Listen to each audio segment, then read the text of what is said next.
Let's talk about what it means to be a good immigrant. I just watched Data on Broadway, and it's like an AI dystopia. Software engineers are working at this big tech company, playing ping pong during their breaks, and working on software that you're not aware of at first, but is actually immigration software to determine if someone is good or bad. And of course, behind the lens of objective mathematics and algorithms. Extremely relevant in this time, huh? What I found really interesting about this play was that two of the cast members were immigrants, working at this job that pays you hundreds of thousands of dollars to work on fascinating data problems. Like my good friend Mark Scout says, the work is mysterious and important. And while you're watching the play, you kind of want to hate these immigrant engineers. Why are they trying to mask mass surveillance behind the lens of mathematics and algorithms by using people's social media posts or Google search history to determine if they are a good or bad person? And what does good or bad even mean? There's this argument that exists that you should take the job in the evil corporation because if you, as a good person, doesn't, some other bad person will do it. You tell yourself that you're the moral guardrail against something bad happening. And outside of work, you're a really good person anyways, right?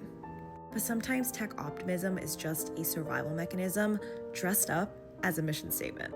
Here's his backstory. He's a manager at this analytics company now, but he came to this country from Singapore after fighting in the army to, let's say, achieve the American dream. He wanted the visa, he wanted the suburban picket fence, and he wanted safety from deportation.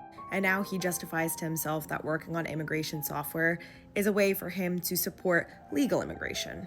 The same very path that got him to where he is today in America. Because he has to believe that legal immigration is an objective process, because otherwise, him coming to this country is a fluke in the data set. And what I found so interesting is this guy who's a software engineer who's being convinced to join the team because he created some really good prediction software was only able to change his mind when he's realized that his algorithm would classify his parents who came to this country as immigrants as bad people. It can be a really slippery slope to trade our perspective for a seat at the table because we stop seeing immigration as a human crisis and rather as this fascinating data problem.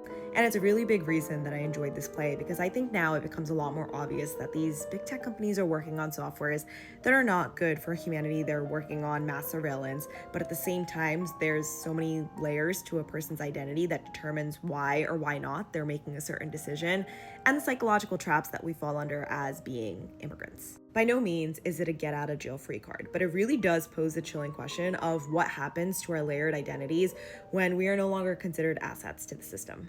And more importantly, where is the line in terms of the jobs that we work? Because defense and surveillance are causing harm first degree, but there are so many other jobs that are also causing harm just in a second order effect, like software engineers, like people in finance, like people in CPG, like people in media.